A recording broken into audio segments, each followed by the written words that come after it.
Hello student, हम dust of snow की summary कर रहे हैं, साथ में हम इसके पीवाईक्यू भी करेंगे। देखिए, जो डस्ट ऑफ स्नो पोयम है उसको रॉबर्ट फ्रॉस्ट ने लिखा है। और central idea of the poem, इस पोयम का सेंट्रल आइडिया क्या है? This poem expresses the significance of small things in changing one's mood. इसने बता रखा है सिग्निफिकेंस का मतलब क्या इंपॉर्टेंस है छोटी छोटी चीज़ों की जो एक इंसान के मूड में चेंज होती रहती है। Through this poem we get the message that we should hope for the best even in the worst situation. इस पोयम में बता रखा है जब हम बुरी सिचुएशन में होते हैं तब भी हमें अपनी उम्मीद को नहीं छोड़ना चाहिए, ये सोचना चाहिए कि लास्ट एंड तक हमारे साथ कुछ अच्छा हो सकता है। We must also remember that nature and its object have the ability to make one happy. हमें हमेशा याद रखना चाहिए जो नेचर है और नेचर की जितनी भी चीज़ें हैं वो सब एक इंसान को हैप्पी बना सकती हैं और ओवरकम होपलेसनेस का मतलब होता है निराशापन से उसको बाहर ला सकती है। अब देखिए स्टैंजा फर्स्ट, इसमें क्या दे रखा है? The way a crow shook down on me the dust of snow from a hemlock tree। तो इसमें शुक का मतलब क्या है? हिलाना। हेमलॉक ट्री क्या है? एक पॉइजनस प्लांट है जिसपे क्या होते हैं छोटे छोटे वाइट कलर के फ्लावर्स आते हैं। देखिए अब ये जहरीला प्लांट है, उस पर फ्लावर कैसे आते हैं? वाइट कलर के छोटे छोटे। अब इसकी एक्सप्लेनेशन क्या है? इस स्टैंजा में जो पोएट है वो एक स्मॉल इंसिडेंट को अपने याद करता है कि उसका मूड कैसे चेंज होता है।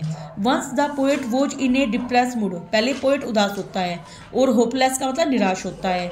He was standing if it is not clear whether the poet was standing under a passing by a hemlock tree, तो वो हेमलॉक ट्री के पास खड़ा हुआ है। Suddenly a crow sitting on the tree, देखिए अचानक से एक कौवा उस पर बैठता है और उस पेड़ को हिलाता है। जैसे वो पेड़ को हिलाएगा तो powdery snow from the tree fail on the poet. अब पाउडर के रूप में जो बर्फ सी गिर रही है वाइट फ्लावर की वो पोएट के ऊपर गिर जाती है।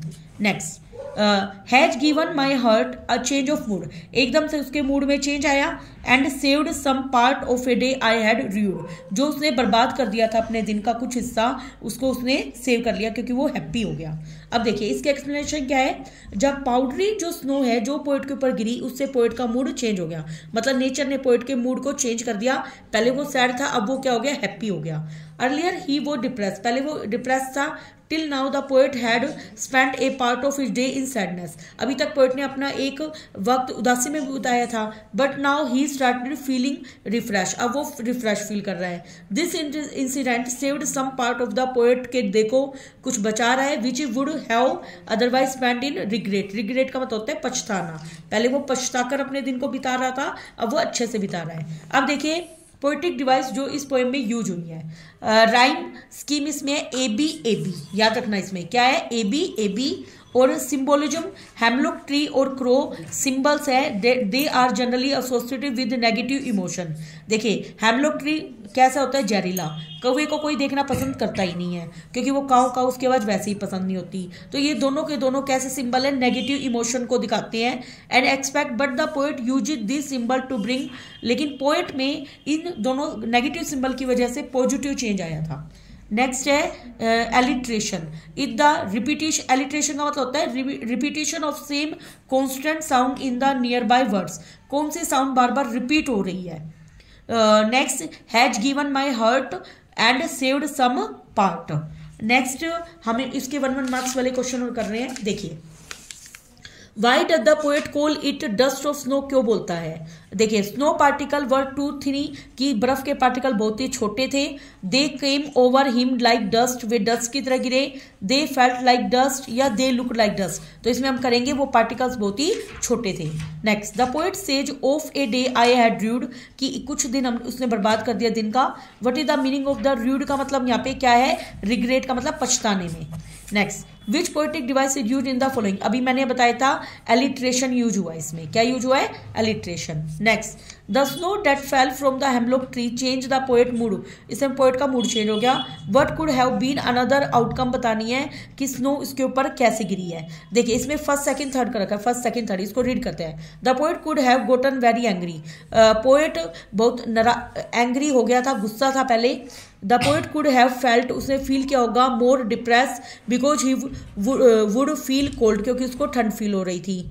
और आगे हमें change the poet mood, what could have be another outcome, क्या हो सकती थी हमें बताना है और क्या हो सकता है कि वो फूल गिरने से पोएट बहुत ज़्यादा उदास हो जाता और भी गुस्सा होता और वो ठंड फील करता भाई।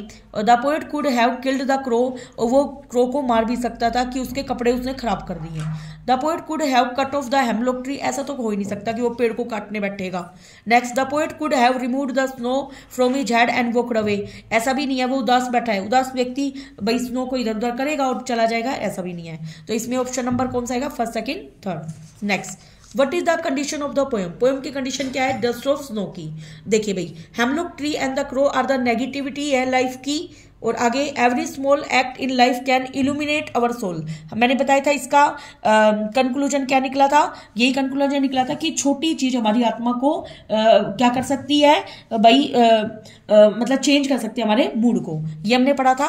Next, through the poem dust of snow Robert Frost is trying to shatter all the belief, वो विश्वास बता रहे हैं कि ह्यूमंस चीजों के बारे में रखते हैं, दैट दे कंसीडर। तो इसमें हमें इल ओमेंट्स आएगा इसके अंदर।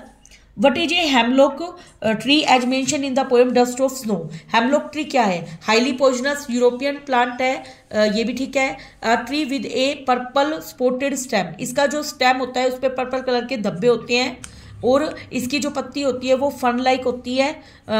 हैज स्मॉल वाइट कलर के फ्लावर होते हैं, उनकी स्मेल बहुत ही गंदी होती है, तो ये सभी ट्रू है। What did poet realize when dust of snow fell on him, जैसे उसके डस्ट ऑफ स्नो गिरती है तो उसने क्या फील किया, that he had wasted his time being in sorrow, ये उसने रियलाइज किया था कि उसने पश्चाताप में अपना दिन बिता दिया। That he should utilize his remaining day in doing, और इसने ये भी रियलाइज किया था कि उसको अपना बचा हुआ दिन यूज करना चाहिए था।